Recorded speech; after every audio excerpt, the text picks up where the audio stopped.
अस्सलाम वालेकुम रहमतुल्लाह।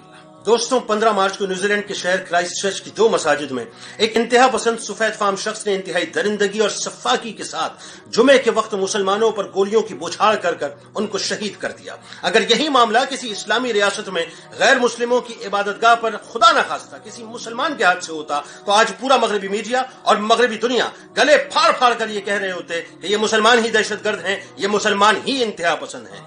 मैं इस बात को इस अंदाज से मानने को तैयार ही नहीं कि ये सिर्फ रंग का, नस्ल परस्ती का या नस्ली इम्तियाज का मामला था। ये इस्लाम का और मुसलमान दुश्मनी का मामला है।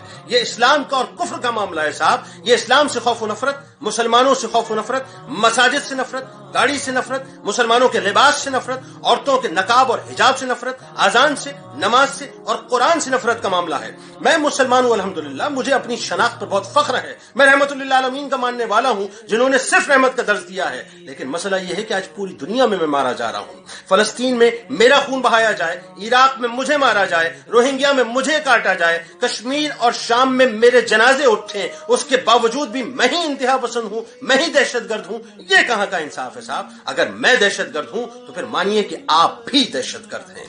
और आखिर में मुसलमानों से सिर्फ इतनी इस्तिदा है, 1.5 अरब हैं मगर पटे हुए हैं। मसला यह है कि हम जो मारे जा रहे हैं वो मसलक की बुनियाद पर नहीं मारे जा रहे, इस बुनियाद पर मारे जा रहे हैं कि ये मुसलमान है, बस मुसलमान है। इस वीडियो को जरूर शेयर कीजिएगा। अस्सलाम वालेकुम।